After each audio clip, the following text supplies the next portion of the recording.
Hey folks, I hope everyone is doing super well. Today, I'd like to talk a little bit about why we chose to go with squads in Dawn of War. If we go back to that time, which was a long time ago, but it doesn't really feel like it to me, we were dealing with an RTS game, which in the RTS space, most of the competitors, like StarCraft, had a challenge. They had a very limited potential audience. This audience is limited because of the high APM. That's actions per minute. If you played RTS games back then, you'll know that there's this need to click the button really fast or make really interesting, complicated decisions very quickly in order to keep up with your opponent and beat your opponent. What this does is RTS games are exceedingly hard to play. Not only do you have to make all these hard decisions around what to build next or where to go to collect more resources, what base, like what tech tree upgrade to do, where to send your units, where to start scouting, what the future looks like, what your build is going to be. You also have to do that while going up against an opponent and reacting to what they're doing. On top of that, you also have to do that across a map, which isn't always in your field of view. Like what is in front of you is generally what people focus on. By focusing on what's in front of you, you're ignoring the battles or, you're not aware of what's going on other parts of the map. This adds a layer of dimension to RTS games, which make it exceedingly complicated for the average person to engage in.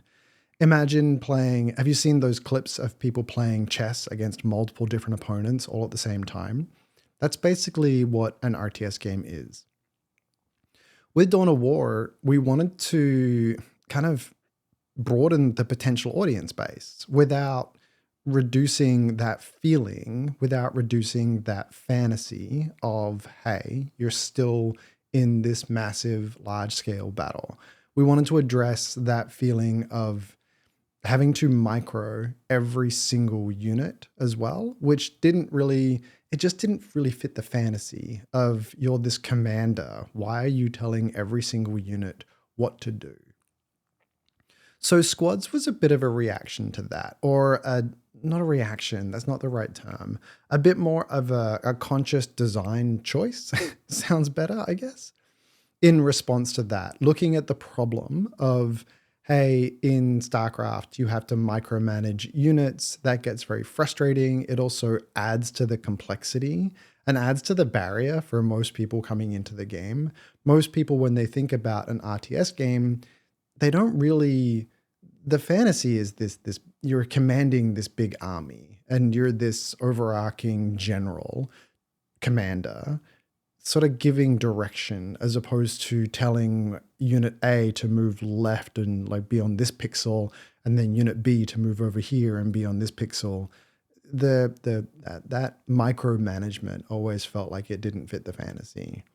So squads was a bit of a response to that. It was like, well, how can we implement something that takes away from that micromanagement? And fantasy wise, it fits really well. Squads, in the Warhammer universe, you very rarely deploy individual units unless they're very large things like a dreadnought or like a tank. Most of the smaller infantry type units come out as squads. So it fit the fantasy really well. And it also solved that problem of micro. On top of that, it allowed us to do things like reinforcing on the front line or customizing units when they came out. If you remember, when you built a squad of Space Marines, you could then add a heavy bolter to them, or you could add a missile launcher to them. The thesis here was that that would allow you to respond to what was happening on the battle while the battle was happening, as opposed to having to pre-plan it and stick to this build order that you weren't sure was going to play out or not. And having the ability to reinforce at the front line kept the battle centered on that. It wasn't about continually funneling units or abandoning units at the front line to their death while you waited for the next set of units to come out and build. It was more about your focus could be at the front line, your base is somewhat on autopilot, you're building your units, you're doing your tech tree. And while this big battle is occurring, you can stay focused on that, stay focused on reinforcing your units. And that allowed you to, simplify is the wrong word, but allowed you to commit your mental energy towards that battle, which in some ways does make the game a little bit more approachable. I think that Squads really fits the fantasy as well. The fantasy of Warhammer was all about like massive units all like coming together. You know, it's rare to imagine a single orc running around. It's more common practice to imagine like a swarm of orcs coming at you.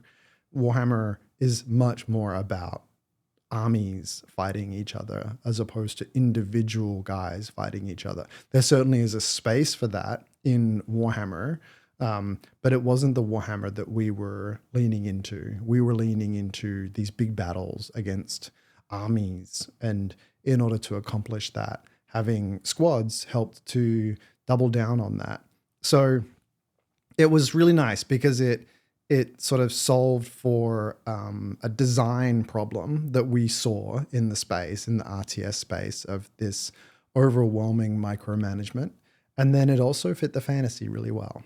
So I have more Dawn of War stories like this. If you'd like to hear them, let me know down in the comments below. For now, though, thanks for watching, and I'll see you again soon.